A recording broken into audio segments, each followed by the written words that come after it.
কথায় আছে শাকের রাজা হলো পুঁইশাক, আর তার সাথে যদি হয় চিংড়ি আর কচু, ব্যাস আর কোনো কথা নেই, ব্যাপারটা একদম জমে যাবে।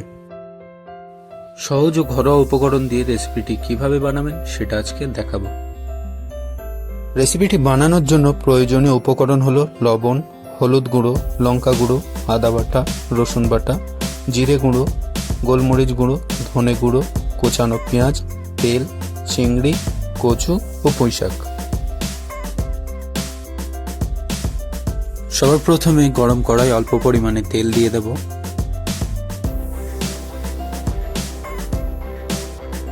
কচুগুলো একে একে ফ্রাই করে নেব ও অ্যাড করব সামান্য পরিমাণ হলুদ গুঁড়ো।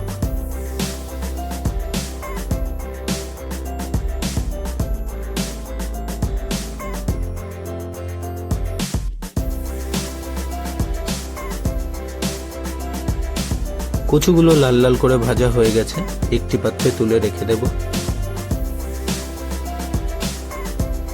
নুন ও হলুদ মাখিয়ে বেছে রাখা চিংড়িগুলোকে হালকা করে ফ্রাই করে নেব। ফ্রাই করা হয়ে গেছে, এবার এটিকে একটি পাত্রে তুলে রেখে দেব। আবার মশলাটিকে কষানোর জন্য কড়াইতে অল্প পরিমাণে তেল দিয়ে দেব। তেল গরম হয়ে গেছে, এবার আমরা অ্যাড করব কুচিয়ে রাখা পেঁয়াজগুলো।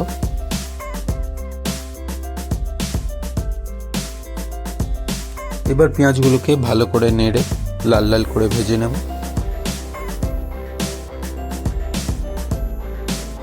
পেঁয়াজ লাল হয়ে গেছে, এবার আমরা অ্যাড করব আদা বাটা ও রসুন বাটা। এবার এটিকে ভালো করে নাড়তে হবে।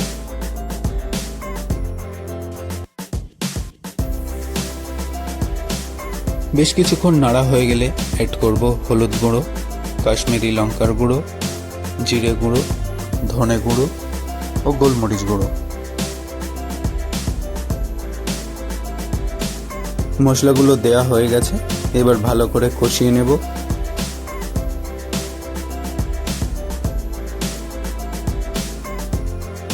এবার অ্যাড করব অল্প পরিমাণে জল। তারপরে স্বাদ মতো লবণ দিয়ে মশলাটিকে ভালো করে কষিয়ে নেব।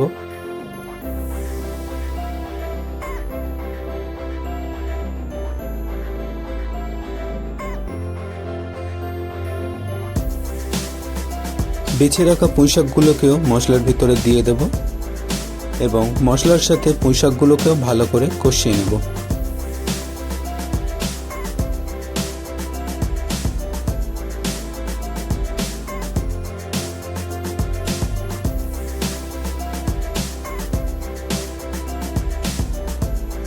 পুঁইশাকগুলো বেশ কিছুক্ষণ কষানো হয়ে গেলে ঢাকনা চাপা দিয়ে দেব।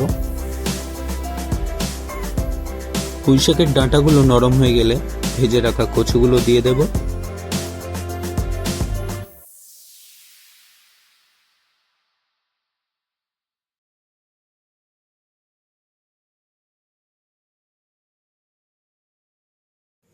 এবারে অ্যাড করব ভেজে রাখা চিংড়িগুলো।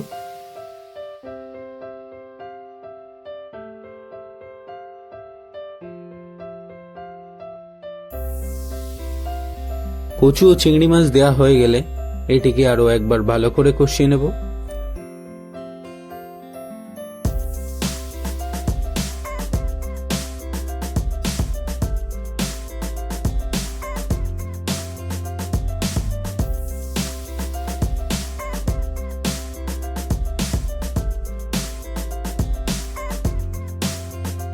এটি কষানো হয়ে গেলে অ্যাড করব অল্প পরিমাণে জল।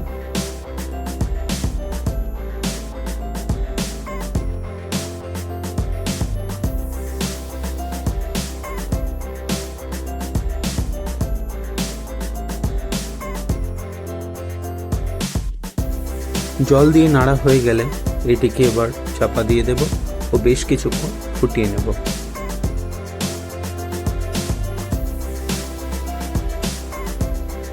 বেশ কিছুক্ষণ ফুটে গেলে এবার এটিকে ভালো করে নেড়ে দেব।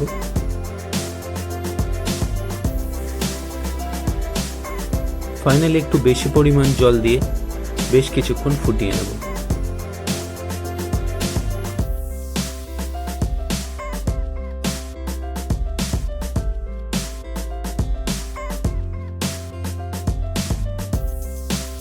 দেখুন কত সুন্দরভাবে রেডি হয়ে গেছে চিংড়ি দিয়ে পুঁইশাক ও কচুর ঘন্ট।